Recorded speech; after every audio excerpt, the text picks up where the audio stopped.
नए सीरीज़ की जो अगली दवा है वो है आयरिस वर।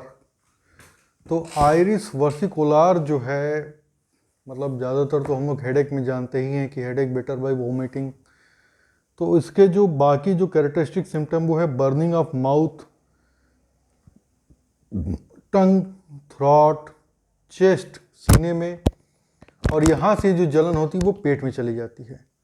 और अगर डायरिया हो रहा है तो जो एनस रीजन है वहाँ पे जलन होगी। जैसे कहते हैं ना मरीज की डॉक्टर साहब लैट्रिन करते हैं तो बखाने के रास्ते बड़ी तेज जलन होती है, तो ये आपका आयरिस वर है।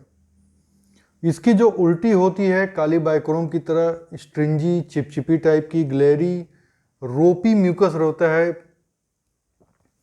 रस्सी की तरह वो पूरा खींचने लगता है। ऐसे थूकेगा तो पूरा गिरेगा नहीं, वो चिपचिपा ऐसे ऐसे गिरेगा, एक चिपचिपे स्ट्रिंग की तरह वो नीचे जा करके फ्लोर पे जमा हो जाता है। कभी कभी उसका रंग भी बदल जाता है, कॉफ़ी ग्राउंड कलर का हो जाता है। गैस्ट्रिक या हेपेटिक सिक हेडेक आयरिस वर में बहुत इंपॉर्टेंट है। और सर दर्द शुरू होने से पहले जो विजन होता है वो थोड़ा ब्लर हो जाता है, ब्लरिंग ऑफ विजन रहता है। और जो उल्टी होती है वो सॉर होती है या बिटर होती है, कभी कभी स्वीटिस भी होती है। इसके अभी क्या है कि डॉक्टर नैश ने इसको अरेंज किया है, नाउजिया रेमडीज चल रही हैं, इपिकॉक, एंटिमटार्ट, आयरिस वर्क। तो इसको इस तरीके से अरेंज किया कि जब आपको कोई चीज़, जैसे अब नाउजिया के बारे में आया तो लगातार 3 दवाएं एक साथ आएंगी और डिफ्रेंशिएट करके आप एक बेहतर दवा दे सकते हैं। तो इसमें भी बहुत ज़्यादा नाउजिया और वोमिटिंग होती है, और ये भी दवा कॉलरा इन्फेंटम में बहुत ज़्यादा सर्विस देती है। इसमें जो वोमिटिंग होती है वो ज़्यादातर सॉर होती है, खट्टी होती है, और इतना ज़्यादा सॉरनेस उसमें रहता है कि वो लगता है कि गले को छिल दे रही है, इस तरह का कड़वापन रहता है।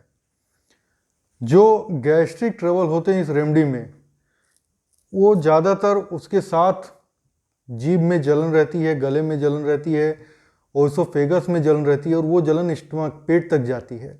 अगर मरीज को डायरिया हो रहा है तो पैखाने के रास्ते पर जलन होती है, एलिमेंट्री कैनाल में जलन होती है।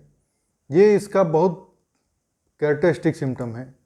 और जो इसकी वोमिटिंग होती है हमेशा सॉर नहीं रह सकती, कभी कभी बिटर भी होती है, कभी कभी स्वीटिस भी रहती है। और स्ट्रिंजी सलाइवा बहुत ज़्यादा इस पेशेंट में, चिपचिपा स्ट्रिंजी सलाइवेशन आयरिस वर में ज़्यादा होता है। डॉक्टर नैश ने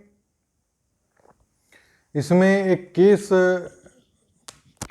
प्रेजेंट किया है जिसमें एक मरीज हैं, मिडिल एज्ड महिला हैं, जिनको पेट में दिक्कत रहती है और उनको बार बार वोमिटिंग होता है, और जो उल्टी होती है वो स्ट्रिंजी होती है, ग्लेरी होती है, म्यूकस और रोपी चिपचिपी टाइप की, जो थूकती हैं। मान लीजिए बिस्तर पे हैं और नीचे उन्होंने थूक दिया तो वो चिपचिपापन उसे मालूम देता है, ऐसे लगा रहता है, पानी की तरह बहता नहीं है। और कुछ देर बाद उसका जो कलर है वो भी चेंज हो जाता है, वो डार्क कलर में हो जाता है, कॉफ़ी ग्राउंड कलर में। और कुछ ही महीनों में वो एकदम दुबली पतली हो जाती है और उनको लगता है कि स्टमक कैंसर हो गया है।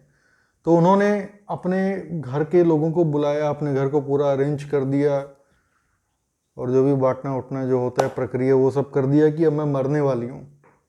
फिर उसके बाद क्या हुआ कि वो डॉक्टर नैश के पास गई और उन्होंने कहा कि मेरा ट्रीटमेंट लेना शुरू किया। तो पहले काली बाइक्रोम दिया गया और उसमें कुछ भी आराम नहीं हुआ। उसके बाद डॉक्टर नैश ने आयरिस वर दिया और मरीज वो पूरी तरह से ठीक हो गई, वोमिटिंग बंद हो गई, खाना पचने लगा और धीरे धीरे उनकी हेल्थ भी रीगेन हो गई। अब सिक हेडेक में आयरिस वर आपकी बहुत ही अच्छी दवा है, और ख़ास तौर से गैस्ट्रिक या हेपेटिक ओरिजिन की अगर सर दर्द है, अब जैसे इसमें टेरेक्सिकम भी आता है, लेकिन टेरेक्सिकम के सिम्टम और आयरिस वर के सिम्टम या नक्सोमका के सिम्टम अलग अलग हैं। और जो सर का दर्द शुरू होता है, आँखों के विज़न जो है, आँखों के सामने से पहले ब्लड दिखाई देना बंद हो जाएगा, कमज़ोरी लगेगी, और उसके बाद सर का दर्द शुरू होता है, फिर बाद में वोमिटिंग भी होती है। ये रेमडी शुरू में डॉक्टर नैश थर्ड पोटेंसी में देते थे, लेकिन बाद के सालों में जब वो प्रैक्टिस करना शुरू किया तो उन्होंने 50 ml देना शुरू कर दिया। उनको लगता है कि 50 ml ज़्यादा पावरफुल और ज़्यादा बढ़िया काम करती थी। ये दवा साइटिका में भी रिकमेंडेड है, लेकिन डॉक्टर नैश का ऐसा कोई साइटिका के लिए अपना कोई पर्सनल एक्सपीरियंस नहीं है। तो ये थी आयरिस वर्क डॉक्टर नैश से। Thank you.